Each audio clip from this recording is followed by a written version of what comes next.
കഷ്ടപ്പാടുകൾക്കുള്ളിലാണ് മാറ്റത്തിൻ്റെ വിത്ത് കിടക്കുന്നത്.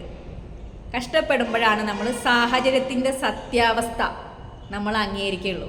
നമ്മൾ ആ കഷ്ടതയുടെ യാഥാർത്ഥ്യത്തെ മനസ്സിലാക്കി നമ്മൾ അതിനെതിരെ പൊരുതി നമ്മൾക്കൊരു വിജയം നേടണമെന്നുള്ളൊരു വാശി നമ്മൾക്ക് വരണമെന്നുണ്ടെങ്കിൽ നമ്മൾക്ക് കഷ്ടത അല്ലെങ്കിൽ ദുരിതം, ദാരിദ്ര്യമൊക്കെ നമ്മൾ അനുഭവിക്കണം.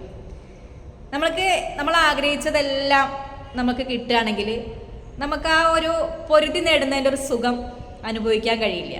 നമ്മൾ ആ കഷ്ടതയിൽ നിൽക്കുമ്പോൾ നമ്മൾ ഒരുപാട് കാര്യങ്ങൾ ആഗ്രഹിക്കുന്നുണ്ടാവും, പക്ഷെ അതൊന്നും നമുക്ക് ആ സമയത്ത് അത് നമുക്ക് അനുഭവിക്കാനോ അല്ലെങ്കിൽ നമുക്കത് നേടാനോ കഴിഞ്ഞിട്ടുണ്ടാവില്ല. പക്ഷെ നമ്മൾ ആ ഒരു കഷ്ടതയെ പൊരുതി നമ്മൾ അവിടെ നിന്നും നമ്മുടെ ഒരു ജീവിതത്തിലൊരു മാറ്റം വരുമ്പോൾ നമ്മൾ മനസ്സിലാക്കും നമ്മൾക്ക് അന്ന് ആഗ്രഹിച്ചത് നടക്കാതിരുന്നതാണ് ഭാഗ്യമെന്ന്. കാരണം നമ്മളിപ്പോൾ പൊരുതി നേടുമ്പോഴാണ് നമുക്കറിയാം എത്ര സുഖമുള്ള ഒരു കാര്യമാണ് നമ്മൾ ഈ പൊരുതി നേടുന്നതും നമുക്ക് വെറുതെ കിട്ടുന്നതും നമ്മൾ രണ്ട് വ്യത്യാസമുണ്ട്.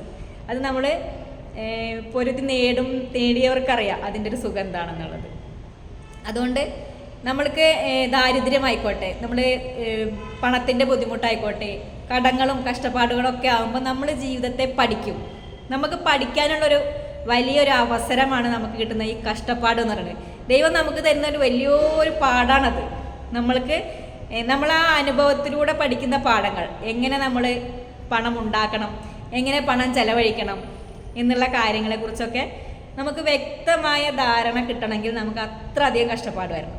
നമ്മൾ ആ കഷ്ടപ്പാടിൽ കിടന്ന് അതിനെ അതിജീവിച്ച് അതിനെ മറികടന്ന് നമ്മൾ പുതിയൊരു മാറ്റമൊക്കെ ഉണ്ടായി നമ്മളൊരു പുതിയൊരു നിലയിലെത്തുമ്പോൾ നമുക്ക് മനസ്സിലാവും നമുക്ക് വന്ന ആ കഷ്ടപ്പാടുകൾ ദൈവം തന്നിരിക്കുന്നത് എത്രയോ വലിയൊരു അനുഗ്രഹമായിരുന്നു എന്ന്. കാരണം അത്രയധികം നമ്മളുടെ ഉള്ളിലുള്ള കഴിവിനെ വളർത്തി നമ്മൾ ആ ഒരു കഷ്ടപ്പാട് എന്നുള്ള ആ അത്രയും പ്രയാസകരമായൊരു സംഭവത്തെ നമ്മൾ എന്താ പറയുക, അതിനെ മറികടന്ന് നമ്മളിപ്പോൾ അതിനെ നോക്കി ചിരിക്കാൻ പഠിക്കുന്നു. അപ്പോൾ നമുക്ക് അത്രയും അനുഗ്രഹമുള്ളൊരു സംഭവമായിട്ട് പിന്നീട് അതിനെ മനസ്സിലാക്കാൻ കഴിയും. അതുകൊണ്ട് കഷ്ടപ്പെടുമ്പോൾ ബുദ്ധിമുട്ടും ദാരിദ്ര്യമൊക്കെ വരുമ്പോൾ അതിൽ നിന്ന് പൊരുതി പാഠങ്ങൾ പഠിച്ച് നമ്മൾ ആ വിജയം നേടാൻ വേണ്ടിയിട്ട് ശ്രമിക്കുക. നല്ലൊരു പാഠങ്ങളാണ് ദൈവം നമുക്ക് അങ്ങനെയുള്ള കഷ്ടതയിൽ നിന്ന് തരുന്നത്. ഒന്നാമത് നമ്മളുടെ ഒരു കഷ്ടതയിൽ എത്തുന്നതും നമ്മളുടെ ജീവിതത്തിലെ ആ ഒരു നമ്മളുടെ അറിവില്ലായ്മ അല്ലെങ്കിൽ നമ്മളെടുക്കുന്ന തീരുമാനങ്ങളുടെ ഫലമാണ് നമ്മൾ അനുഭവിച്ചിട്ടുണ്ടാവുക. അപ്പം നമ്മളെടുത്ത തീരുമാനം തെറ്റായിരുന്നു എന്ന് പഠിപ്പിച്ചു തരാൻ വേണ്ടിയിട്ടാണ് ദൈവം നമ്മളെ അവിടെ എത്തിക്കുന്നത്.